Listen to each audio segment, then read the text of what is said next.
ఇంతకుముందు చెప్తున్నారు చాలా కరప్షన్ లేకుండా బ్రహ్మాండంగా మేము గవర్నమెంట్ చేసాము పోలవరం ఎగ్జాంపుల్ మీరు చెప్తున్నారు. కానీ ఆ పోలవరంలో అవకతవకలు చేశారు, R&R ప్యాకేజీలో అక్రమంగా డబ్బులు కొట్టేశారు. అవన్నీ బయటికి రాకుండా ఉండడం కోసం ఫైల్ తగలబెట్టేస్తున్నారు. మన మదనపల్లిలో ఇక్కడ తర్వాత టీటీడీలో కూడా ఏదో ఫైల్ తగలబెట్టారంట. ఫైల్స్ తగలబెట్టేస్తున్నారు అక్రమాలు బయటికి రాకుండా అని ప్రభుత్వం చెప్తోంది. ప్రభుత్వం వచ్చి ఎన్ని రోజులైంది సార్? 2 months దాటింది. ఈ 2 నెలల్లో కాలిపోయినటువంటి ఫైల్స్ని మా ప్రభుత్వం ఎట్లా కాల్ చేస్తుంది? మా ప్రభుత్వంలో ఉన్న నాయకులు ఎలా కాల్ చేస్తారు?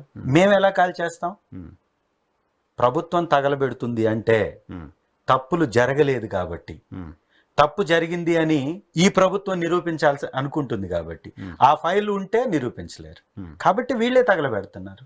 వాళ్ళకేం అవసరం ఉంటుంది అంటే ఎట్లా చెప్తున్నాను కదా, ఇప్పుడు మీ మీద అభియోగం పెట్టాలి, మిమ్మల్ని జైల్లో పెట్టాలి, మీ దగ్గర ఉన్నటువంటి నిర్వహించినటువంటి వ్యవస్థలో లోపం జరిగిందని చెప్పాలి. ఈ పేపర్లో అన్ని సక్రమంగా ఉంటే మీరు లోపం చేసినట్టుగా ఎలా నిరూపించబడుతుంది? కాబట్టే మీ దగ్గర ఉన్నటువంటి ఆ వ్యవస్థలోని పేపర్లన్నిటిని తగలబెట్టాలి, అది గత ప్రభుత్వం మీదకి డైవర్ట్ చేయాలి. లేకపోతే మీ దగ్గర ఉన్నటువంటి ఫైల్ ని నేను ఎలా కాల్ చేయగలుగుతాను? అంతే కదా, ప్రభుత్వం వచ్చిందని ప్రభుత్వం కంట్రోల్, మీ ప్రభుత్వం కదా ఉంది. వీరు వింతగా విడ్డూరంగా చెప్తున్నారు. ఈ ప్రభుత్వంలో ఉంది తెలుగుదేశం పార్టీయా, వైఎస్ఆర్ కాంగ్రెస్ పార్టీయా? తెలుగుదేశం కూటమి ప్రభుత్వం ఉంది. మరి కూటమి ప్రభుత్వంలో ఉన్నటువంటి వ్యక్తులు కదా దానికి బాధ్యత వహించాలి. మీ వ్యవస్థలో ఫైల్స్, మీ దగ్గర ఉన్నటువంటి ఫైల్స్ కాలబెట్ట వేయబడుతున్నాయంటే మీరు చేస్తున్నట్టే కదా. కానీ కూటమి ప్రభుత్వం వచ్చినప్పటికీ వైసీపీ అధికారులు ఇంకా చాలా మంది ఉన్నారు. ఆ వైసీపీ అధికారులు వాళ్ళకి భయంతో తీసుకెళ్లి కాల్ చేస్తున్నారు అని. అధికారుల్లో వైసీపీ తెలుగుదేశం ఉంటుందండి, లేకపోతే ఐపీఎస్ లో 2 డజన్ల మంది కక్షా రాజకీయాలకు వేదికగా చేసుకున్న చంద్రబాబు నాయుడికే అలా కనపడతారు వాళ్ళంతా. ఇవాళ ప్రతి చిన్న చిరుద్యోగి నుంచి పెద్ద స్థాయి అధికారి వరకు, IAS అధికారుల వరకు మీరేగా బదిలీ చేస్తున్నారు, మీరే కదా చేస్తున్నారు. మీరు ఒక్క వ్యవస్థను పట్టించుకున్నారా? దేశంలో ఇవాళ అట్టుడిగిపోతున్నటువంటి సమస్య ఏంది? ఒక మన అత్యాచారం డాక్టర్, ఒక డాక్టర్ని అత్యాచారం చేసి చంపివేశారని ఇవాళ దేశవ్యాప్తంగా పెద్ద నిరసనలు బయటకు వచ్చాయి. ఒక హత్య జరిగితే దేశం మొత్తం తన గళాన్ని వినిపిస్తున్నటువంటి పరిస్థితి దేశంలో ఉంటే ఈ రాష్ట్రంలో ఎన్ని హత్యలు జరిగాయి? ఒక చిన్న బిడ్డ మీద అత్యాచారం జరిగింది. ఈ హత్యల మీద కానీ ఈ అత్యాచారాల మీద కానీ ఒక్కరన్నా మాట్లాడారా? పవన్ కళ్యాణ్ గారు ఆ హత్య జరిగినటువంటి విధానం మీద మాట్లాడినట్టున్నారు కోల్కతా. రెస్పాండ్ అవ్వలే ఇంకా, ఏదో విషయం మీద మాట్లాడారు, నేను చూశాను.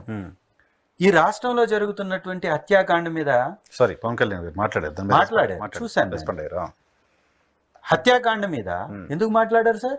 ఆ కుటుంబాన్ని ఎందుకు సందర్శించారు సార్?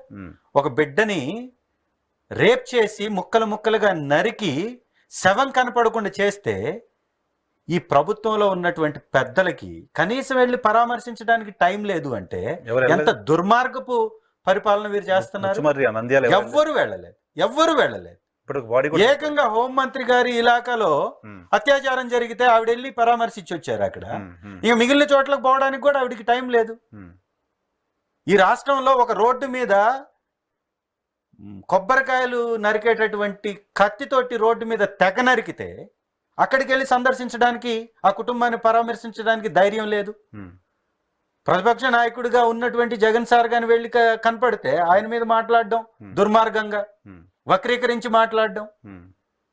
ఒక డిప్యూటీ చీఫ్ మినిస్టర్, ఒక చీఫ్ మినిస్టర్ గారి కొడుకు, ఆయన ఒక మంత్రి గారు, హోంమంత్రి గారు, వీళ్ళెవ్వరికి కూడా ఆ గ్రామానికి వెళ్ళి సందర్శించలేదు, ఆ కుటుంబాన్ని సందర్శించలేదంటే ఎలాంటి వ్యవస్థను నడుపుతున్నారు? వ్యవస్థల్ని మొత్తాన్ని నడపడం మానేసి వైఎస్ఆర్ కాంగ్రెస్ పార్టీ నాయకుల మీద కేసులు పెట్టడం మొదలు పెట్టారు.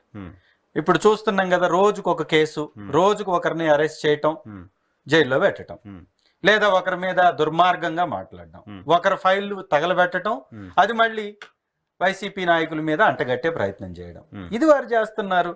ఇవాళ రాష్ట్రంలో ఉన్నటువంటి సమస్యల మీద ఒక్కరికి అవగాహన లేదు. భోజనాలు అన్నా క్యాంటీన్ల ద్వారా పెడుతున్నారు. దానికి ఎంత ప్రచారం చూసారా మీరు? సార్ ఈ రాష్ట్రంలో స్క్వేర్ ఫుట్ 10,000 రూపాయలతోటి కన్స్ట్రక్షన్ చేసిన నిర్మాణం ఏదన్నా ఉంది అంటే అమరావతిలో కట్టినటువంటి, అవును దానికి ఎక్కువ చేశారు సాయిల్ 10,000 రూపాయలు సార్ స్క్వేర్ ఫుట్. 10,000 రూపాయలు స్క్వేర్ ఫుట్ తోటి శాసనసభ, అది టెంపరవరీ. మళ్ళీ హైకోర్టు, అది టెంపరవరీ, లీకేజ్లు. 10,000 square foot. అన్నా క్యాంటీన్లకు కూడా గతంలో నిర్మించినయే కదా, వాటికి రెనోవేషన్ కి చూడండి. మా ఒంగోలులో రెనోవేషన్ కి దాదాపుగా 15 లక్షల నుంచి 20 లక్షలు ఏదో ఖర్చు పెట్టారంట ఒకదానికి. రెనోవేషన్ కి ఆల్రెడీ ఉన్నది. అది ఏం రెనోవేషన్ ఉంటుంది దానిలో? అదే బోర్డ్స్ పెట్టారుగా ఎల్లో కలర్ లో. అంటే నీ బోర్డు పెట్టుకోవడానికి, మీ పార్టీ రంగు వేసుకోవడానికి, మీ చంద్రబాబు నాయుడు గారి ఫోటో ఒకవైపున, ఎన్టీ రామారావు గారి ఫోటో ఒకవైపున పెట్టుకోవడానికి ప్రజల డబ్బా సార్ ఖర్చు చేసేది. మీరు పెట్టే భోజనము ఒక స్వచ్ఛంద సంస్థకి ఇస్తున్నారు, మీరు కొంత ఖర్చు పెడుతున్నారు, మళ్ళీ విరాళాలు అడుగుతున్నారు. ఈ రాష్ట్రంలో విద్యా వ్యవస్థ నడవాలంటే విరాళం అడుగుతాడు, ఉచిత భోజనాలు పెట్టాలంటే విరాళం అడుగుతాడు, పోలవరం కట్టడానికి విరాళం అడుగుతారు, ఏ వ్యవస్థ పని చేయాలన్నా విరాళం అడుగుతారు. మరి ఇంకా ప్రభుత్వం ఎందుకు సార్? అంటే అందరినీ నడుపుతుంది ప్రభుత్వాన్న లేదా స్వచ్ఛంద సంస్థన? రాష్ట్రంలో ఆ 5 రూపాయలు కూడా పెట్టలేనటువంటి పరిస్థితిలో ఉన్నారని మీరే చెప్తున్నారు. ఉచితంగా భోజనం పెట్టాలి అని అనుకుంటే వైసీపీ వాళ్ళు దాడి చేస్తున్నారు, దీని మీద కూడా నీచ రాజకీయం చేస్తున్నారు అని మాట్లాడుతున్నారు కదా. మీరు నిజంగా రోడ్డు మీదకి వచ్చి ఒక కుటుంబం భోజనం చేసే పరిస్థితిలో మన రాష్ట్ర ప్రజలు ఉన్నారని మీరు నమ్ముతుంటే విరాళం ఇవ్వగలుగుతారా? సరే, అంటే అందరు కాదుగా, కొంతమంది ఇవ్వగలిగేది ఎవరు? పెద్ద పెద్ద వ్యవస్థల్లో ఉన్న వాళ్ళు ఇవ్వాలి. ప్రతిదానికా విరాళం? టీటీడీలో శ్రీవాణి టికెట్ల విషయంలో చాలా పెద్ద ఎత్తున ప్రచారం చేశారు. ఇవాళ ఒక జీవో పాస్ చేశారు, టీటీడీ నిధుల నుంచి డబ్బుని తీసి రోడ్లు వేయడానికి. ఎవరి సొమ్ము సార్ ఇది? అంటే నిజానికి వేయొచ్చు కదా, టీటీడీ డబ్బులతో రోడ్లు వేయొచ్చు ఆ చుట్టుపక్కల. గతంలో కూడా వేసారు. అంటే ఇప్పుడు వాడికి వచ్చే వాళ్ళంతా టీటీడీ కోసమే తిరుమలకి వెళ్ళడానికి వస్తారు కదా సార్. తిరుపతిలో తప్పు తప్పు తప్పు తప్పు. మీరు దేవుడికి డబ్బు ఇచ్చి వస్తారు కాదు, మీరు దేవుడికి హుండీలో మనీ వేసి వెళ్తారు. ఏ ఉద్దేశంతో? మీకు అక్కడ ఉన్నటువంటి పరిసర ప్రాంతాలు లేదా ఆధ్యాత్మికంగా ఆ యొక్క కేంద్రాన్ని డెవలప్ చేయడానికి, లేకపోతే ఆ మతానికి సంబంధించినటువంటి కార్యకలాపాల కోసమో, డెవలప్ చేయటం కోసమో, దానికోసం పని చేసేటటువంటి వ్యక్తుల కోసమో ఇస్తారు.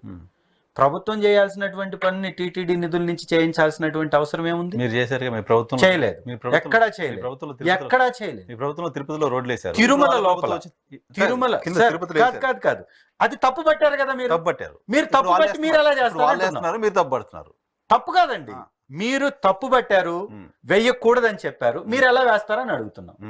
వేయకూడదని చెప్పారు వాళ్ళు, మీరు వేయకూడదని చెప్పారు కదా, వేయకూడదని చెప్పారు. దాని మీద శ్రీవాణి ట్రస్ట్ మీద కూడా మీరు అబ్జెక్షన్స్ చేశారు కదా, మీరు ఇవాళ నిర్వహిస్తున్నారుగా సేమ్. టికెట్లు పెంచారంటే, శ్రీవాణి కోట పెంచారంటే, ఇప్పుడు ఇంకా కోట పెంచారు. అంటే ఏంటి? చెప్పేవేమో శ్రీరంగ నీతులు, దూరేదేమో ఇలాంటివి. అంటే చెప్పేటటువంటి కార్యక్రమాలకి చేసేటటువంటి కార్యక్రమాలకి సంబంధం ఉండదు. అదే విధంగా వీరు కూడా ఈ రోజు ఫైల్స్ తగలబెడుతున్నారు అనేటటువంటి విషయంలో కూడా చాలా స్పష్టం. మీ ప్రభుత్వం ఉంది, మీ ప్రభుత్వంలో తగలబెడుతున్నారంటే మీరే కావాలని చేస్తున్నారు. దీనిలో ఇంకొక మాటకి తావే లేదు. సో డిమాండ్ చేస్తున్నారు మీరు ఆ తగలబెట్టడానికి పైన విచారణ కూడా డిమాండ్ చేస్తుందా? 100%.